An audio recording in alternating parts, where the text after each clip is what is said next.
Welcome to the Parents at Work podcast, a podcast for parents who want to succeed at work while also raising children.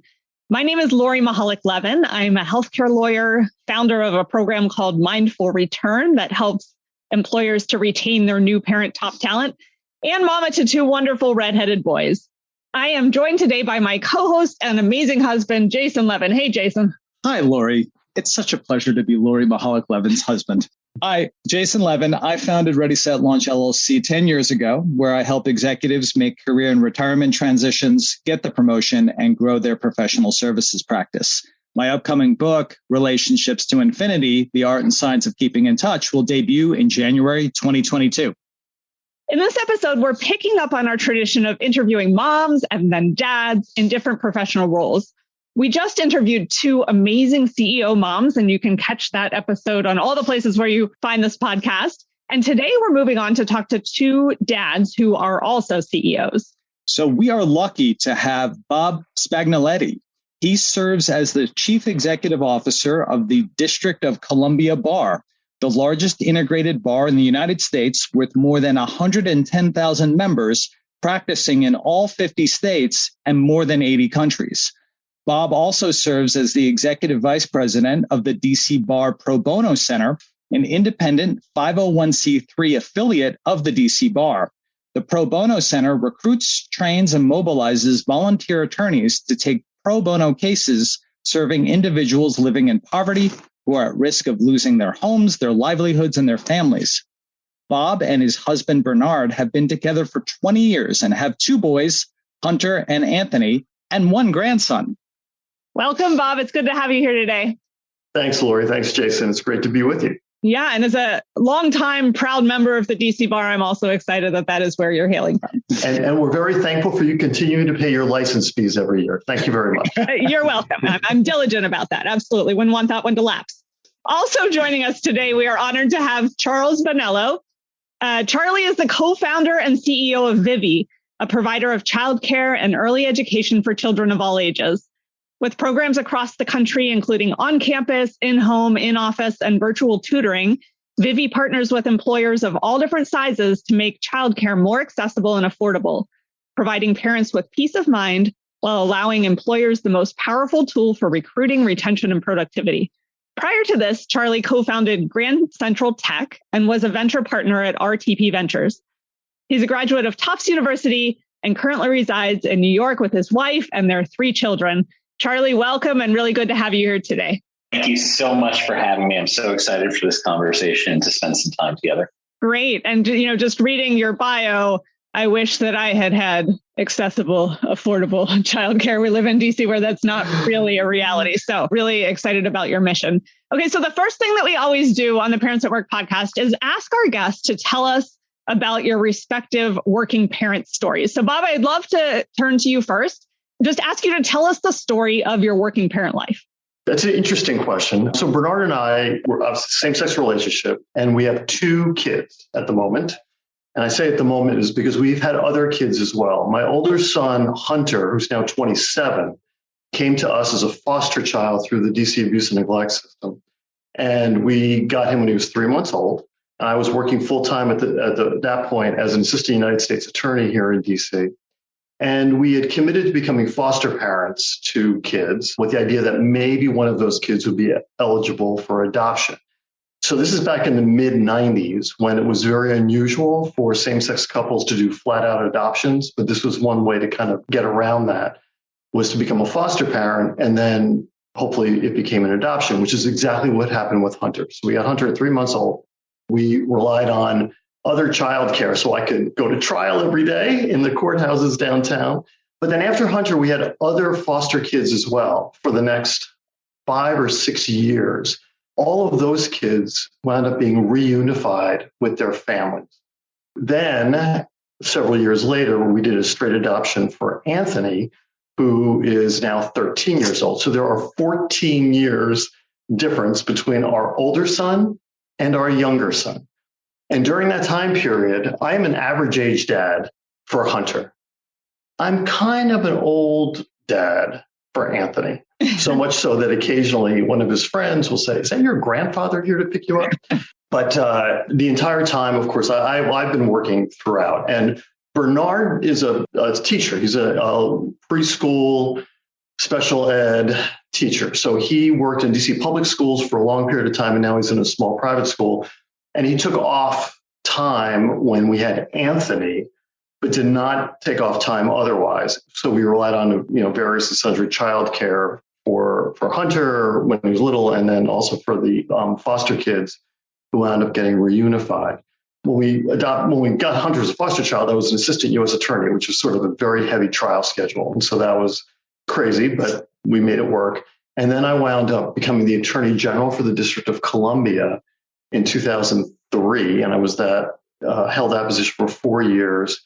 Then in a private practice at a small firm from 2007 until 2017 when I became the CEO of the DC Bar. So I've had a pretty kind of a wide-ranging career while also being obviously full-time dads for both of my sons.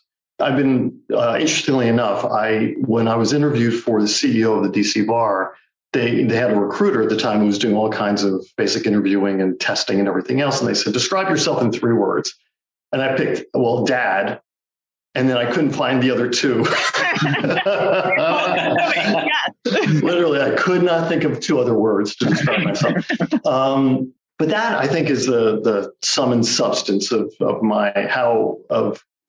of how we wound up with our kids, and also the fact that I worked the entire time. Yeah, we were fortunate because Bernard was able to be home, particularly with Anthony during the first 2.5 years. And then also, because he's on a school schedule, that gave us a little bit more flexibility when it came to things like breaks and summers and the rest.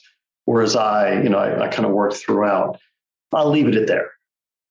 Thank you, Bob. That's such an inspiring story. And we've had, so many people on this podcast who have come to parenthood in many different ways, but we've never had anyone here who has adopted a foster child. So I appreciate that you're bringing that perspective to the conversation as well.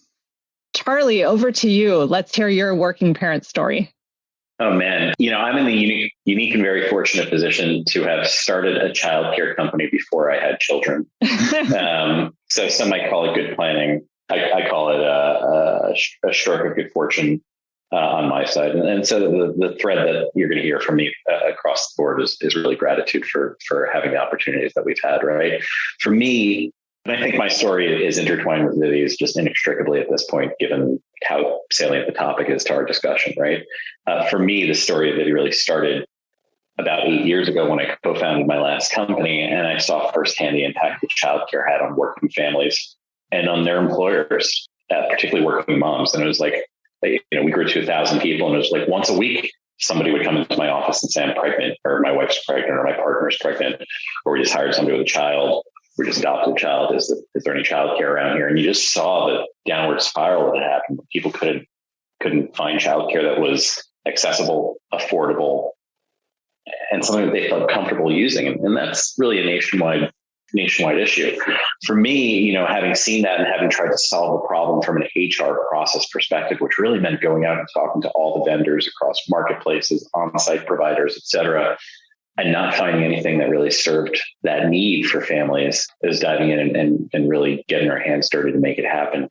When we went out, to start building Vivvi, it was this inspiring but almost kind of esoteric exercise of this is what parents need based on what we've seen.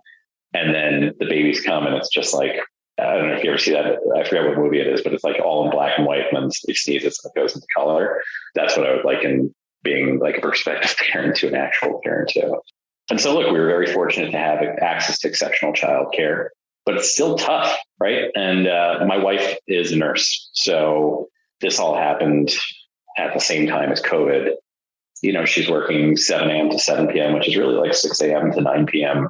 on these shifts when everything's uncertain and crazy. And we're starting a company and we have school or childcare a portion through it. And, it's a lot of juggling through it.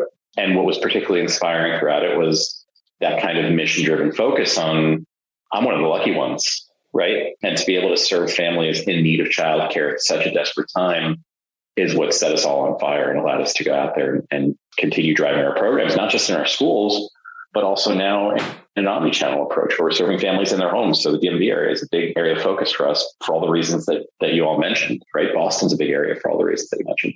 Through our virtual tutoring platform to be able to serve families through that. And so that's a wide meandering way of saying that, like, my working parent story is the story of our company, is the story of my life. It ties all together. It's a very tight braid. Yeah. And remind us, Charlie, how old your children are at this point? So I'm not just the co-founder and the CEO. I'm also the first dad. My 2-year-old Grace has been attending Vivvi since she was 3 months old. And that wasn't enough. So we went and had twins about 2 months ago. And so they are now actually 3 months. They're 3 months old now. Time flies, guys. I was saying that they were born 2 weeks ago up until last week. And I was like, oh no, they've been around for a little bit longer. I feel like that's what everybody ends up doing. But yeah, so I'm not just the first dad. I'm also the biggest by count, so to speak, across our entire company. Yeah. So you had both a toddler and now twins through the pandemic. So yeah, that's already a lot, Charlie. And I love how you described basically going from an academic type exercise around childcare to actually having it become real life. I would love to stick with you, Charlie, for a minute and then go to you, Bob. What is it like to be a parent CEO these days? I mean, we hear from people about what it's like to be a CEO. We hear what it's like to be a parent, but what is it like day to day to combine those two roles? It's really all consuming, and it feels sometimes like science fiction because it doesn't stop. It's one of these things, and I'm going to continue hitting on this throughout our conversation. There's a temptation to kind of push everything together. For me, what I found has been particularly useful has been compartmentalizing, so that when I'm CEO, and I'm drawing in these resources and experiences. But when I'm with the babies, I'm dad. And I'm able to support them and work with them. I think here's the thing. It's really hard, but it's a privilege. Being a dad has made me a better CEO, and being a CEO, I think, has made me a better dad. It's just trying to split the two apart feels almost like a Sisyphean task to some extent, right? And so that's one way of putting it out there in terms of how it's affected me. I like to think about how it also affects my colleagues. As CEO, if I'm doing everything and I'm lifting everything, I'm doing something wrong. Right? I'm only going to be as effective as I can inspire my team to be and my colleagues to be, and how I support them as well. And so the funny, cute little practical things that we can talk about later, but it's also the acknowledgement that of our team, more than half are working parents. Mm-hmm. And everybody who's a parent here uses Vivvi for their children, right? So it's one of these things where, like, we're all kind of in it together, and it ends up becoming really a supportive community, I think, where we're able to push each other, but also support each other in the best way possible. Yeah. That theme of being the CEO makes me a better parent, and being a parent makes me a better CEO definitely came up on the mom episode too. And I was quoting some research from Yael Schonbrun about a term called work-life enrichment, which I really love because it takes the emphasis off of that scarcity mindset of either and says that they actually do inform and bolster one another. Love that idea, Charlie. Over to you, Bob. What would you say it's like to be a parent CEO? I'll certainly agree with Charlie that it's all consuming, because I really think that between those two aspects, it really does, other than maybe exercising a little, which I'm still making time to do in the morning, sort of eat up everything. And like my son is also he's an ice hockey player. And so we're travel hockey all the time. And so it really does consume everything. But what I think the thing that I would say is that because I am a parent of now just a new teenager as well as a CEO, the issues that my employees, right, the staff of the bar and the Pro Bono Center, and there are like 200 of them all together, their issues are my issues, right? Their problems are my problems. They're trying to figure out what to do with the fact that their kids are out of school and how to work while they're out of school. They're trying to figure out how to hold meetings virtually or some combination of virtually in person. Their concerns about, is it safe to go back into the building or use public transportation? These are all my concerns as a working parent. I'm thinking about the same things, which allows me to then, as I'm thinking about my responsibilities of, do we open the building? Do we require people to come in? Do we require vaccinations? Do we do all of this? How much time do we give people off? What do we do about making decisions in the absence of school systems deciding what's going to happen with our classes? They are my problems as well. So when I meet with the staff and I can talk genuinely and vulnerably with them about, here's where my head is at and what I'm thinking, it's not simply from the guy above who realized he's got $100 million building that needs to be occupied. It's I have a $100 million building that needs to be occupied, 200 staff members with the same concerns, and a kid who can't go to school for the next few months because of COVID. And so their problems are my problems. And I think that if anything, that has really resonated with me, that we are all, I may be the boss, but we are all in this together in terms of the way we're going to operate, how we're going to do it, and how we're going to balance between work and family. Wow, Bob. I mean, you speak from real authenticity when you talk about it from that perspective and the myriad of things that you need to think about as a CEO, but you're also taking it from your own personal perspective, which is brilliant. So, Bob, let's stay with you. What workplace supports did you find helpful when you became a working parent? Okay, so we'll start with the most obvious. The fact that I had the power to make the decisions about how we were going to operate, how we do, and how much flexibility the staff was going to have. So, going back to the COVID scenario, which is the most immediate and poignant of them, is the ability to have flexibility to deal with this, right? I mean, if we had all had to go to the building every day, it would have created all kinds of problems. But having the power to make flexibility decisions was a great pillar of support, if you will. Having an executive team around me that has a diversity of viewpoints and opinions, but felt very trusted and safe. They are very opinionated. My chief financial officer, my chief operating officer, my chief information officer, chief programs officer, they are all very different human beings with very clear views, we created a safe environment for them also to share their views, which allowed me then to factor in all of these things as we were figuring out how to operate and how much to give everybody the right amount of flexibility to be both the parent and the employee of the bar and the pro bono center.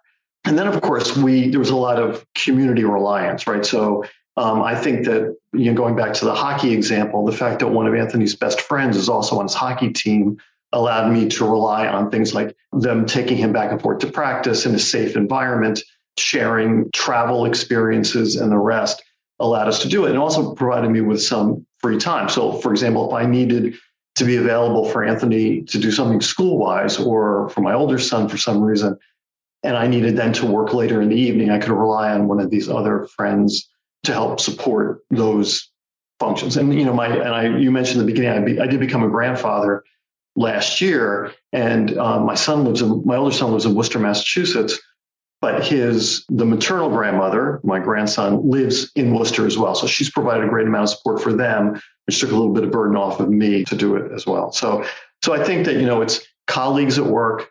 It's quite frankly the power that comes with being the CEO to make decisions that benefit everybody in their operation as parent and employee, social supports. And of course, Bernard, interestingly enough, who had the least amount of flexibility work-wise, but obviously I relied on him enormously.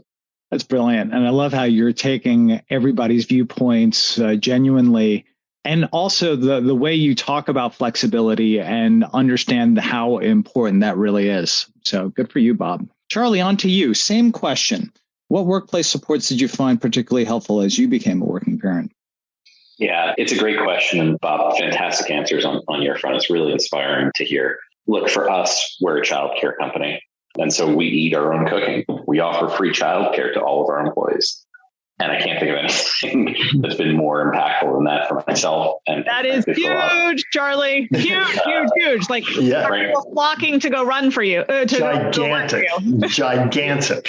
Yeah, I mean, it is a huge.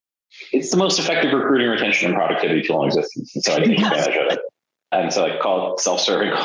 Like it works. And we get great employees. And it's not like we pay them less or we get a hometown discount. We pay them well, we treat them with respect, and we give them access to one of the most impactful resources that there is, which is free, high quality childcare aligned with their needs, right? And so I don't want to turn this into a sales pitch, but it has been the most impactful because here's the thing. My wife is a nurse. We have 3 kids. I don't know what the heck I would do for childcare if not for my own company. But just from an hours and a coverage perspective, and from a peace of mind perspective, it just changes the game for me and it changes the game for our colleagues, I think. And it's really powerful to see that happening with our customers and with our partners who are offering this to their people. And it's like a day one lift. even if it's just a moral lift, it's saying to families, you now have access to something that the CEO would use, but you can now afford because your employer's supporting it. There's a lot of joy in what we do. And I always say that when we hit on the mission in that kind of way, it really changes things for us. And so I think that's huge. And then two, look, much like Bob said, we have a vocal, passionate, and empowered executive team who speaks up for themselves and for each other. And so, look, for me, it was great to have the office open throughout the entire pandemic because I lived in a 1-bedroom apartment with my 2-year-old, right? And then we moved. If not for that, I don't know what I would have done. But that doesn't work for everybody, right? And so our kind of philosophy has been our employees are our partners, they're our team, they're our customers. We have to serve them as much as the other way around because this is the only way we're going to get better. And so, look, we started hiring employees remote as well, and it's been great for our team. I'm looking across the hall right now at one of our conference rooms, and we have somebody from Boston, somebody from Denver, and somebody from DC that have all come together, and they all work on the same team to do an offsite retreat at our offices. It's just kind of a fun 2021 perspective on the world, right? But very early on, we made the decision that we could fight this wave or we can ride it. And so we chose to ride it. And I think it's been particularly productive for us. That's great, Charlie. This episode of the Parents at Work podcast is brought to you by Ready, Set, Launch, a boutique career coaching firm that supports executives in career and retirement transitions, as well as building their professional services practices. I'm Jason Levin, and I've been supporting executives achieving their goals in the private, public, and nonprofit sectors for the past 10 years. Based on those experiences, I decided to write a book called Relationships to Infinity, The Art and Science of Keeping in Touch. We say keep in touch, but we struggle to do so. I wrote this book so that my readers could have proven research-based tactics to keep in touch and reap all the benefits. I'm excited about this book, and I know that you will too. Head over to readysetlaunch.net or connect with me on LinkedIn to learn more about the book. Be happy to learn more about your goals and your organization and how there might be a fit. Again, head over to readysetlaunch.net to get back in touch. Now, back to our episode. In the spirit of we can probably always learn and grow and evolve more as companies and as society, and taking into account the fact that you're so focused on the childcare piece, what support didn't you have whenever you became a working parent, but you think parents might benefit from? I wasn't able to take paternity leave either time. I basically worked from home for a week or maybe 2 weeks, but I was on. I don't wear that as a badge of pride. I'm pretty ashamed of it just because it's an important time that you don't get back. That said, it's something that is just a reality of the world of running a small but rapidly growing company in the midst of a global pandemic, that you got to show up. That's me, and that's my privilege. And we've been pretty vocal internally that there's only one person who's allowed to, there are 2 people who are allowed to do that, myself and my co-founder. Everybody else is expected to take leave, take the full amount, and to do it in a way that works for them. I'm happy to say that I've scheduled my leave in a way that is asynchronous to my wife's, just so that I can support her. And I think that's totally fine in the end. But again, it's one of those things where in a perfect world would have done it at the same time. So it's something that I keep in the back of my head. And like I said, it's always weird when you hear people talking about these things. You're like, well, I didn't get X, Y, Z, and I didn't do X, Y. I want everybody to have access to it because it's so damn important. Yeah. And it's so critical for people to be able to do it, right? I'm not proud of that. And it's just the reality of the world around us. And, I'm not crying for myself either. It's just one of those things where I think it would have been a really great support to have had, and I'm going to be taking it in the coming weeks now that things have quieted down a little bit. Yeah. And that concept of staggered leave between a mom and a dad, for example, or 2 partners in a relationship, I think is fairly common, and I think can help out in certain ways of, extending the ability for people who don't have free childcare to, not have to worry about coverage for extended months, et cetera. So I do think that that's a model worth normalizing too. Totally. Yeah. How about over to you, Bob? What supports didn't you have whenever you became a working parent, but that you think other parents might benefit from? Yeah, I'm going to echo what Charlie said about the paternity leave. And not only did I not have paternity leave, but I wasn't even in the country when Anthony showed up. I was on my way through security to go to Germany for depositions in an antitrust case when I got the call that Anthony had been born. And so Bernard, for the first 10 days, had to do everything on his own. And then I came back, and then I immediately had to keep on working. There was no time off.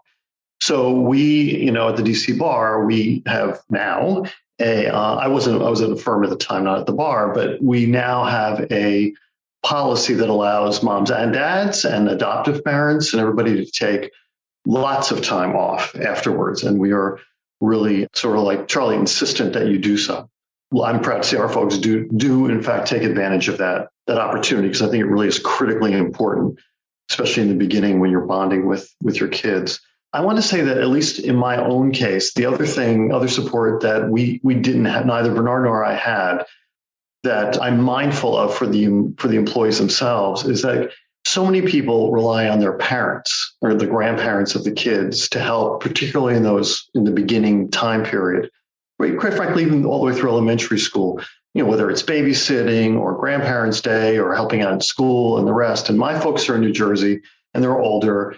Bernard's mother lives in central Pennsylvania and she's also older. And so they were not available to do those kinds of things, which put it all on us then. Like if Hunter was sick or Anthony was sick and had to miss school, there's a big negotiation that takes place. Like, what's on your calendar today? What are you doing today? What are you doing today? And which one of us can afford to not do it today or do it in a different way in order to have sort of emergency childcare for him? We were very jealous, candidly, about those whose families were nearby and they could rely on them, because we just never could throughout our child raising period. So I remind myself when it comes to the employees that they, a number of them are in the same position and stuff is going to happen. And they're going to need to have as much flexibility as they possibly can to address those issues. And as I tell everybody, look, we're not doing brain surgery or heart surgery. We're not saving lives. Right? If someone doesn't come to work, nobody is going to, evaporate. So if we need to adjust, we adjust, and that they need to make sure that they're prioritizing their family responsibilities in the right way. And that way, when they are doing their work, I think they feel more invested because they know that we've got their backs. Bob, it's like we're living in parallel worlds, because my parents are in New Jersey and Lori's family's in central Pennsylvania. Yeah, there you go. Yeah, but we know so many people, and it's probably the case in many cities, who just don't have family around. And we're relying on our own villages. And that was even harder during COVID, because then there just weren't even people who you could rely on. But I was having flashback to the fact that Jason and we have a weekly meeting, hot date on the couch every Saturday night, where we sort of map out for the week whose obligation each day is ultimately more important than the other person's obligation each day. Just in case something falls apart, and in fact, things when the kids were really little did often fall apart with daycare germs and folks who got sick and whatever. I'm also reflecting on the fact that there are more and more companies who are able to provide backup care benefits now. And I definitely, when I was a partner at a law firm, took advantage of the fact that they had backup care that, could send somebody to your house on a couple hours notice and help you continue to work. So it's another resource out there in the world these days. Yeah, Lori, to hop in really quickly over here, if that's okay. Backup care is one of the things that I was going to suggest has been so impactful that our clients have been offering both through us and through others, right? It's not unique to Vivvi. But Bob said something, you all said something really interesting before about the importance and the urgency of people actually getting to work and showing up and doing it versus doing it on their own time. I'm just having flashbacks right now to the height of COVID. We were one of the few programs that was allowed to stay open because of and we received a special exception from the government. And it was because of our partnership with New York Presbyterian, who's one of our largest clients. And our people it's funny, we have 200 employees, of which 15 are on the corporate team and 185 are teachers. Teachers don't have remote work. They have to show up, and Bob, I'm sure you get this too. And so much of what we were struggling with is how do we match the two up from a cultural perspective and make sure that we don't become two different organizations? And it ended up working out really well in the end because everybody showed up, and everybody showed up in a big way for each other. I think it was one of the most impactful times for our culture as a company, where we had a choice of shutting down and trying to wait this out or showing up and serving. And I'm just so proud of all of our teachers who answered the call and literally came into school, came into New York Presbyterian, came into people's homes, because that's the mission that they felt set on fire for. And so this tension will always exist where you have physical programs versus just a headquarters team. But we navigated in a way that I'm really proud of, I think. That's great. That's really great. Bob, you had said something earlier around when you were being recruited for CEO of the DC Bar, where they had asked you to describe yourself in 3 words, and you said dad. And I think that dovetails nicely into this question. So, at the intersection of parenthood and career, what career-related skills do you think parenthood has helped you grow? Particularly over these past few years, I've really started to focus on, well, let me back up. So, when I was hired, they had me do a zillion tests, right, including the Hogan assessment and a bunch of other things. And it told me what I already knew about myself, which is one of my traits/habits is I feel the need to jump in and fix the things that are broken. When I see something that needs to be addressed, my natural instinct is just to go ahead and get in there and do it. Sometimes it's required, but more often than not, I can be stepping on other toes or not allowing people to use their own skills and judgment to grow, to develop the necessary independence to figure things out for themselves. And so I've worked really hard, sort of the CEO side of things, is to take a beat anytime these things come up to figure out whose problem is this really and who ought to be addressing it. There's a Harvard Business Review article that I live and die by about time management, which is who's got the monkey. It's been I love that one. Yeah, it's been updated a bunch of times, but essentially the concept is when a problem arises, it's a monkey on somebody's back, and your employee walks in with the monkey, and the question is who's walking out with the monkey?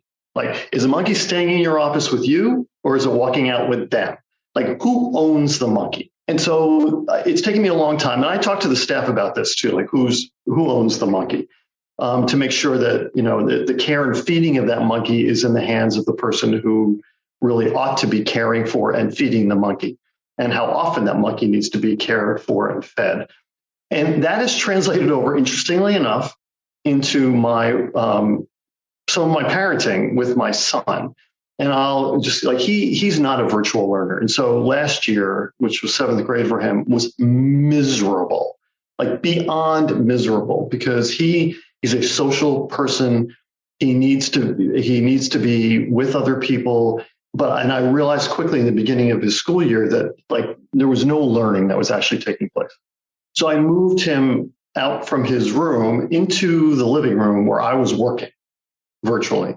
And I literally listened into all of 7th grade, like all of his classes, sort of trying to do my work and his listen in, so that then It sounds like a fascinating experience. Oh my God, I've never been so miserable in my entire life. I mean, every day was like, we're doing mitosis and meiosis and Punnett squares and area of various polyhedrons. I mean, it was just unbelievable. So, but it was the way to get him through this. And so little by little, as the year went on, it was like, no, this is it is your work to be done. And I realized this is really hard for you and I'm here to help you. But little by little, it needs, you got to own paying attention to when your homework is due and what's going on. It's your monkey that needs to be done. I'm here to help catch the monkey if it falls off your back, but it is your monkey.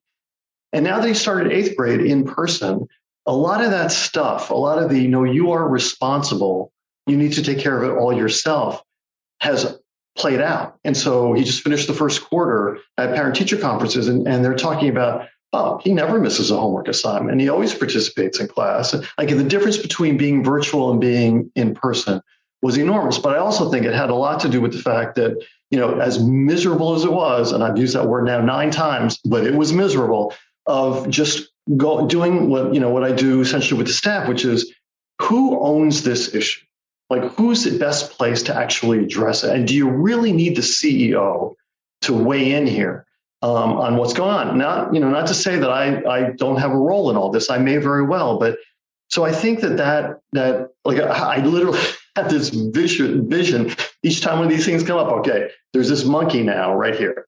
Who's going to walk out with it? I don't think it belongs to me. It belongs to someone else. Anthony, this is your monkey. You take care of it. Love that. And we can pile on with the word miserable. I mean, it was. Oh my gosh, it was so awful. I love him. I thought for sure my relationship with him was going to be destroyed, because when you're 13 years old, your sole mission in life is to spend as little time with your parents as humanly possible, right? I mean, your goal is to get away from them at all costs. And yet he was literally crazy glued to me for 18 months. Now, miraculously, I think actually we now have a way closer relationship than we did before. And I think largely because I didn't kill him along the way. But I could not be any happier with how he has transitioned back to in-person life. I count my blessings, because it could have not been as great, but it turned out to be just wonderful. Bob, that's incredible imagery, and I love the monkey on the back analogy.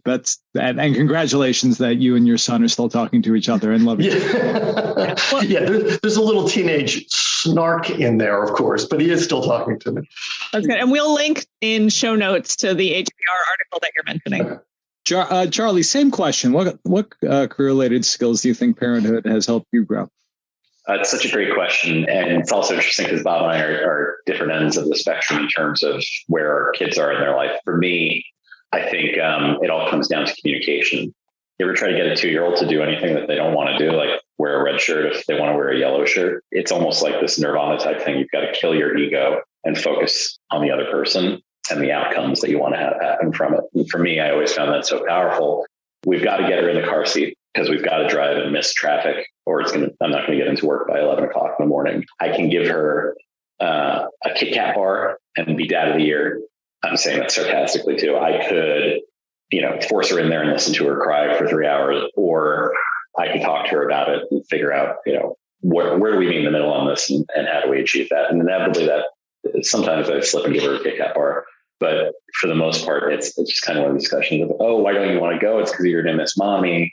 Let's make mommy a project at school when we get there. And it's just kind of buying into that. I mean, how many of our clients that I talk to that are CEOs that when we talk about our curriculum, they say, oh, I should just bring this into our boardroom and apply the same kind of logic to our, senior VPs and CFO, because ultimately it's the outcomes that matter. And I think for me, it's really all about that communication. It's about communication, empathy, and really remembering that you're there to support them rather than the other way around. That's great that you're focusing on communication and empathy, especially when you've got little beings that really can't fully communicate their needs to you and you're needing to guess all the time. So I think our vice presidents and C-level employees are really, really capable. So I would disagree with that characterization of them. Oh no, he meant your child. Your children. I know. I'm totally joking. That was the joke. See, if we had the video, we would be able to see the joke on that front. So let's stay with you, Charlie. So as a dad CEO, what do you see your role in shaping the conversation around working parenthood? And I think this is magnified not only because for 2 reasons, right? There's a micro of me being a dad of 3, but also us being an organization committed to working families. For me, one of the people that I really admire is Danny Meyer, the founder and CEO of Square Hospitality Group, and in his book, Setting the Table. One of the things that I found so powerful is that, as a leader in an organization, everything that you say has a microphone on it or a megaphone on it, and everything that you do has a microscope on it. So pay attention, because everybody's always watching. It's going to affect how the rest of the organization takes its cues. For me, I think that it's important to be vocal, to be clear, and to be kind of unrelenting in being on the message that work-life balance is this kind of weird fallacy. It's about integration, and we have to support families if we want them to be successful, because we want us to be successful in fulfilling that mission. And so it's the constant beating of that drum and saying, this is what we believe. This is why we believe it. This is how we do it. And it's one of those places where culture and values, sure, you can write it on a piece of paper, but if it's purely aspirational and has no touch to reality, it's just not going to work. Where it ends up becoming really valuable is it's what keeps the lights on. It's what keeps everybody working. It's what keeps an eye on everything when you're sleeping, right? That's where culture comes into play. And so I kind of see one of my primary roles is being the steward of that culture and being the driver of it and making sure that it's on message, it's on point, and it's truly authentic to who we are and to what we believe. And obviously there's rhetoric versus action, but it goes a long way. And it's important to be pretty clear and to be, I think, unforgiving in the way that you put it forward.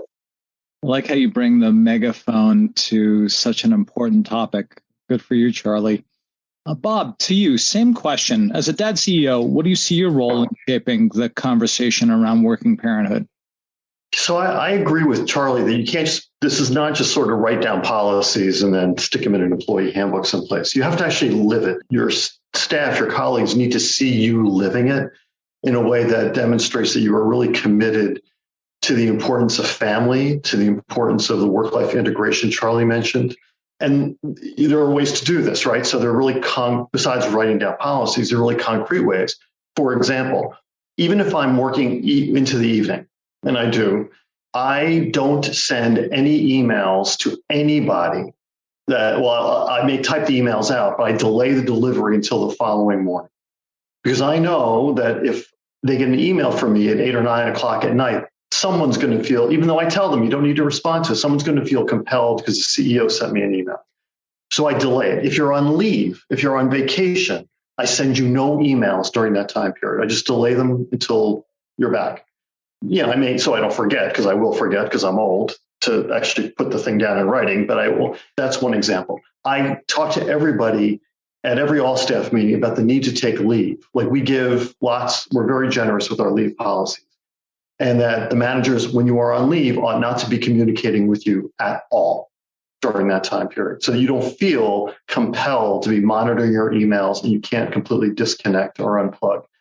So you gotta live that life. You've got to demonstrate it that even at the highest level, you have no expectation that they're going to sacrifice their family time, their family relationships for work. Again, now, not to say that emergencies don't come up, they do, but they're rare enough in our environment that you ought not to be living every minute in fear of missing an email or missing some kind of communication. I mean, that's just one example, but there are others as well.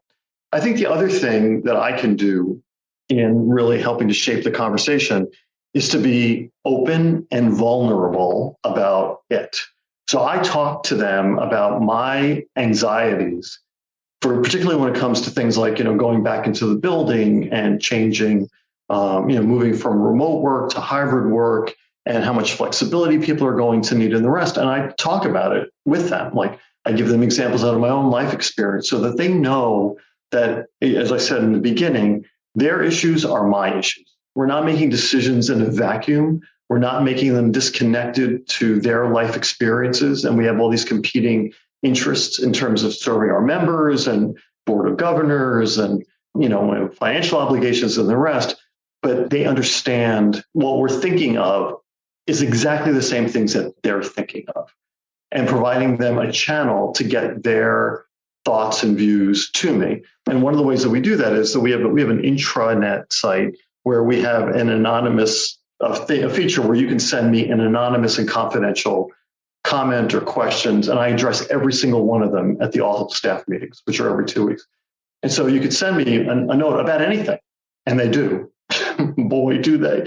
About anything at all that's on their minds, and I will take it up and be on, even if I don't have an answer, let them know kind of what I'm thinking or what we're thinking or what we're looking at, so they know that we hear them loud and clear, particularly with their concerns about work-life integration, wellness, mental health, and the rest. In response to some concerns folks have been having about stress and anxiety, we decided we would add a Talkspace benefit to all of our employees. So the DC Bar bought a mass subscription to Talkspace, and we'll pay for it for all of our employees and their families.